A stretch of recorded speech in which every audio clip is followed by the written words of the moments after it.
Salut les bricolos! Aujourd'hui, je vais partager avec vous une astuce pour réparer les fissures des murs.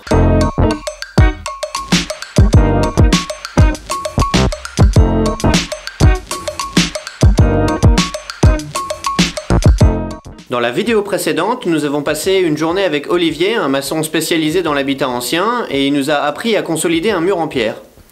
Il nous a aussi donné sa technique pour réparer une fissure dans un mur, et c'est ce que je vais vous montrer dans cette vidéo. Pour mettre en œuvre cette technique, vous aurez besoin de 7 outils de haute technologie, composés d'une bouteille en plastique, d'une chambre à air et d'un collier de serrage.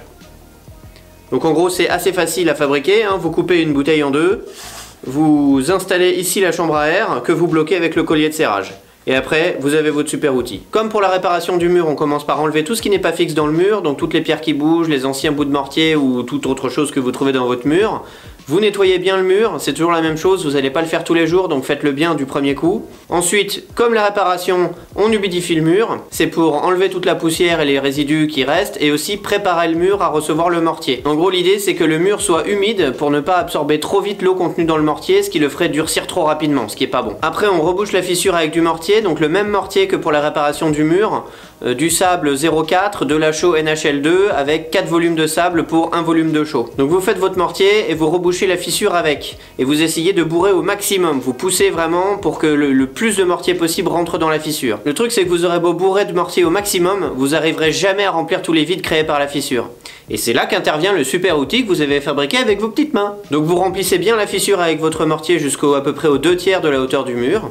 Ensuite, vous mettez la chambre à air le plus possible au fond du mur, et si possible dans un trou formé par la fissure. Vous remettez du mortier au-dessus de la chambre à air pour qu'elle soit maintenue dans le mur. Et ensuite, vous préparez votre mixture. C'est de la chaux pure mélangée avec de l'eau. Il faut un mélange assez liquide quand même pour pouvoir l'injecter dans le mur par pression de la chambre à air, mais pas trop liquide non plus pour ne pas mettre trop d'humidité dans le mur. L'idéal c'est d'avoir un mélange qui se rapproche de la consistance d'une pâte à crêpes. Une fois que votre mélange est prêt, vous le mettez dans la bouteille et vous l'injectez dans le mur en exerçant une pression sur la chambre à air. Et vous renouvelez l'opération jusqu'à ce que de la chaux ressorte du mur. Vous aurez rempli alors tous les vides avec cette chaux liquide, et une fois qu'elle aura totalement terminé sa prise, tous ces vides seront comblés par du calcaire, parce que la chaux à la fin de son cycle se transforme en calcaire. Et ça on en reparlera dans une vidéo spécifique sur le cycle de la chaux. Ça a l'air tout simple comme ça, mais il faut quand même un peu de pratique. Parce qu'il faut bien mettre la chambre à air le plus possible au fond et mettre du mortier au-dessus. Mais si vous mettez du mortier trop tassé, et vous allez bloquer votre chambre à air et vous n'arriverez pas à injecter le liquide. Donc il y a quand même un coup de main à prendre. Nous la première fois qu'on l'a fait tout seul sans Olivier, on a bien galéré et ça n'a pas du tout marché. Mais une fois qu'on a trouvé la technique, ça fonctionne assez bien. Merci Olivier. J'espère que cette vidéo vous a plu. N'hésitez pas à mettre des petits pouces en l'air, ça me fera vraiment plaisir et ça aidera à faire grandir la chaîne. Partagez cette vidéo au maximum, abonnez-vous si ce n'est pas déjà fait, et à bientôt pour une prochaine vidéo.